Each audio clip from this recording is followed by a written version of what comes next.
In today's video, I'm going to teach you how to create funnel dashboard in Google Sheets. A funnel dashboard helps you understand how people move from one stage to the next, think visitors to sign-ups to active users, and where you're losing the most along the way. To keep things simple and reliable, we'll focus on two core calculations that power almost every funnel analysis: retention rate and drop-off. I'll explain what each means, how to calculate them correctly, and how to read the results with confidence. First, make sure your raw counts for each funnel stage are organized in a single column, top to bottom. For example, your first stage might be at the top and the next stage directly below it. Once your counts are in place, you're ready to calculate retention, which tells you the share of people who made it from one stage to the next. In the cell aligned with the second stage, enter the formula B3, B2. This divides the count in the next stage by the count in the prior stage. If you see a decimal, like 0.72, format it as a percentage to read it as 72%.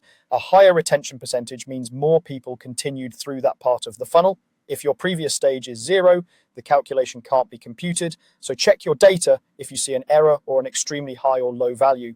Next, calculate drop-off, which shows how many people you lost between those same two stages. In the cell aligned with the second stage, enter the formula B2, B3. This subtracts the next stage's count from the previous stage's count. A positive number means that many people didn't continue. If you ever see a negative number, it means the next stage is larger than the previous one. So review your definitions or time frame to confirm that's expected. Repeat these two calculations: retention with B3, B2, and drop off with B2, B3 for each consecutive pair of stages down your sheet. Keep your retention values formatted as percentages and your drop off values as whole numbers. As you review the results, look for stages with unusually low retention or unusually high drop-off, because those are your biggest opportunities to improve the funnel. Also, consider the size of the previous stage. Small sample sizes can make percentages swing dramatically, so pair the retention rate with the raw drop-off count to get the full story. That's it.